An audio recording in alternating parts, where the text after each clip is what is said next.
employee insurance system called Medicare. They made it into something called National Health Insurance Program 1995.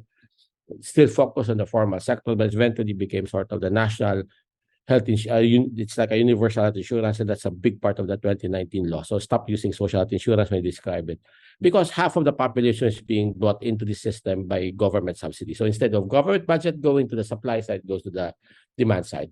So as part of the reform, as they say, okay, we will now have providers, public and private, then everybody's now covered by health insurance. They try to now use the reform in 2019 to see whether you could use financing to make the services more integrated. In the process of getting the law passed, even attempted to sort of re-centralize to the provincial level.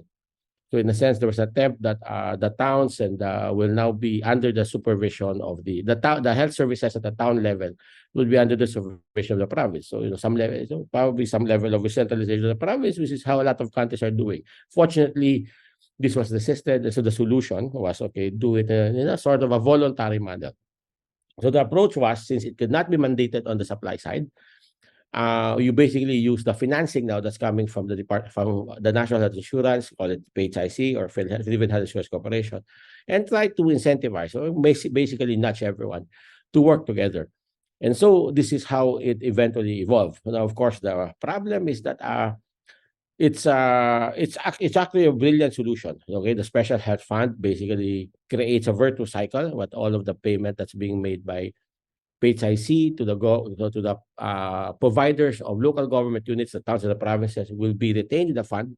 Sort of, you could start using it over the. It doesn't go to the general fund of the municipalities, which is what's happening now. And so, in a sense, you start and then once you start having this fund, then you start to resolve other concerns, including the budget that's coming from the local governments. There's still a lot of work that needs to be done, but I think there's a direction that the Philippines is trying to solve.